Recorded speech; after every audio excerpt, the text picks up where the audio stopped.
I'd like to thank our Buckeye fans, also a lot of respect for the team we just played, and tough day at the office right there. So we'll take the win against a team that we know very well on the road in November, 10-1, and get ready for our rivalry week. I'll answer your questions, please. Second roll left, Austin. What did you say?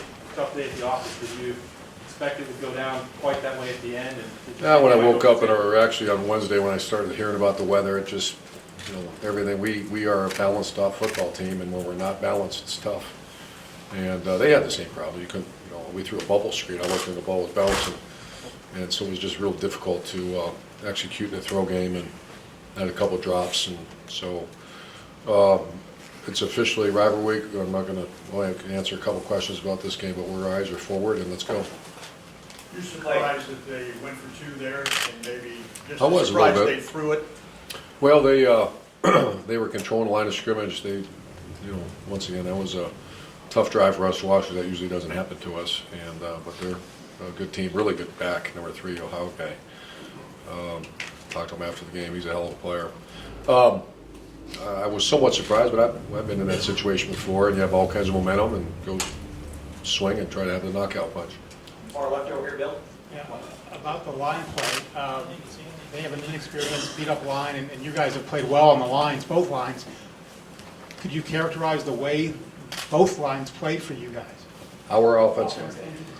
We had a couple penalties. We ran for 2 guys over 100 yards in a situation where they knew we were running, because you couldn't really throw much. I don't think we played great, but I don't think it was awful. Defensive line, I'd have to watch the videotape. I don't watch much of that. I know he had a couple big hits, and you take away those big hits, but they had some big hits against us. Over here to the right, Graham. That's a team that's had kind of a nightmarish season, 3-7. What's your assessment of how far away they are from where they've I don't been? think they're far. I mean, I just got a lot of respect. I've been in the foxhole against those guys, and I know their coaching staff very well. And I get great respect for them, man. I think they're tough. I think they shot everything they had at us today, and they played very hard. But I don't expect anything different. Far left over here, Tim. Yeah, Mike Weber had the fumble there in the first half, but he came back to the second half and had the huge run and then the touchdown. Just, I don't know, what did you talk to him about after that fumble, or did you even at all? But what did his game mean there in the second half? Yeah, he's over 1,000 yards as a freshman, which is a great accomplishment for him, with 3 new starters on the offensive line as well, and very pleased. You had, fumbles and 2 big plays in the first half. That's not us, and that can't be us.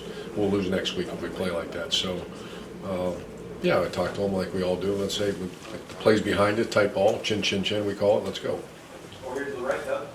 Urban putting up 62 the previous 2 weeks with the weather like that today. Looking at Michigan next week, will you be able to be balanced offensively for that game the way you want It'd it be tough to win. It'd be tough to win if we're not. I don't know the weather forecast yet, but we have to be balanced.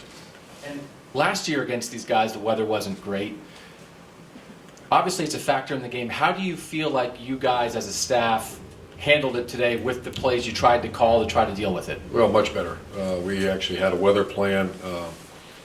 Once again, 2 players rush over 100 yards against a defense that says we know you're running. That's tough. And we wanted to throw it.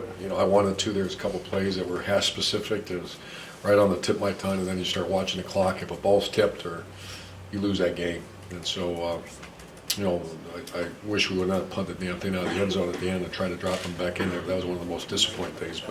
But I thought we did fine. I don't think it was a game of high execution, because on both ends of the ball, offense and defense, it's hard to run them when they know it's coming.